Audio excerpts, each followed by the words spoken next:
আপনাদের কাছে একটা অনুরোধ করব যে আপনারা যারা আমাদের ফলো করেন বা আমাদেরকে অনুসরণ করেন তাদেরকে অনুরোধ করব আপনারা দয়া করে কোনো অনলাইন নিউজে কান দিবেন না।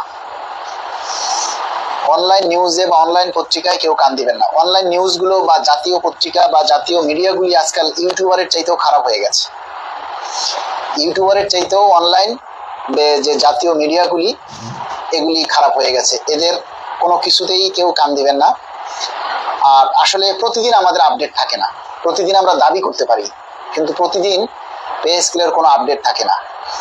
গতকাল সচিব পর্যায়ে চূড়ান্ত কমিটির সচিব কমিটির যে মিটিং হয়েছে সেখানে কয়েকটা বিষয় চূড়ান্ত সিদ্ধান্তে এসেছে। সেটা হলো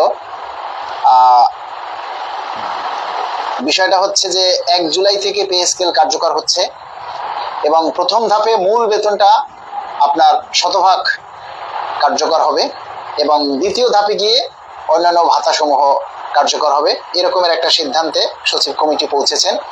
তবে এটার চূড়ান্ত অনুমোদনটা দেবে মন্ত্রিসভায়।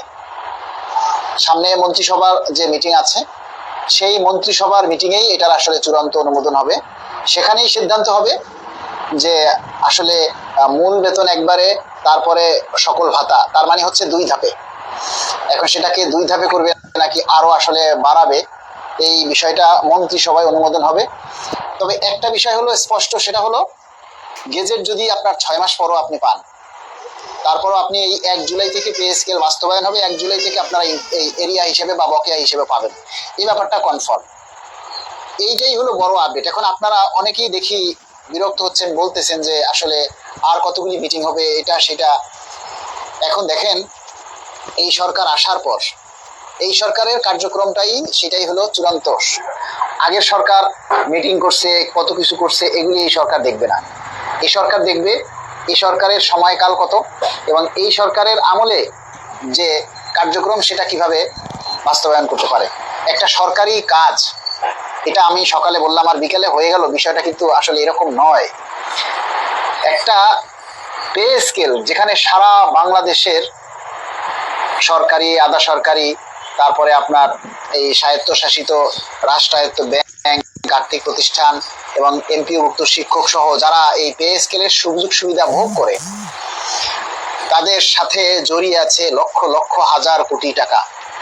এটা কিভাবে বন্টন হবে, কিভাবে এটার কাজ হবে, আপনাদেরকে বহুবার আমি বলেছি যে দেখেন ভাই, আগের পে স্কেল গুলো হয়েছে আপনার ম্যানুয়াল পদ্ধতিতে, মানে হাতে লিখে ফিক্সেশন হয়েছে। আর এবারের ফিক্সেশন হবে সফটওয়্যারে।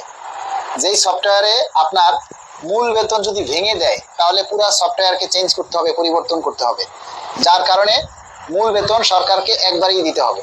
এখন যদি 50% ভেঙে দেয় বা 60% দেয়, আবার পরবর্তী বছরে আবার 40% বা 50% দিবে, তাহলে সফটওয়্যারকে 2 বারে চেঞ্জ করতে হচ্ছে।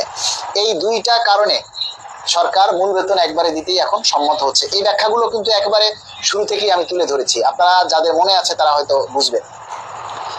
এর উপরে তো আসলে আর কোনো আপডেট নেই। এখন আমরা আমাদের দাবিটার ব্যাপারে, আমরা যে দ্রুত সরকার পে স্কেল দিবে বা দ্রুত যে আপনার গেজেট জারি হবে, এই ব্যাপারে তো আমরা কয়জনে কথা বলি বলেন তো?